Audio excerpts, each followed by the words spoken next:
রক্তের রং লাল।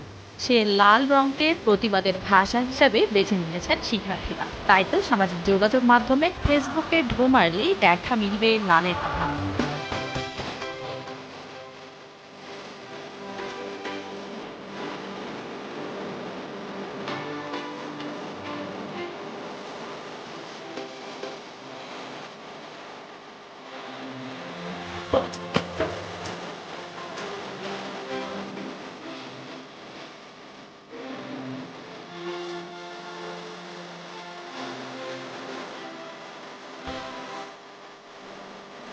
চোখে মুখে লাল কাপড় বেঁধে ছবি তুলে তা সামাজিক যোগাযোগ মাধ্যমে প্রকাশের আহ্বান ছিল তাদের।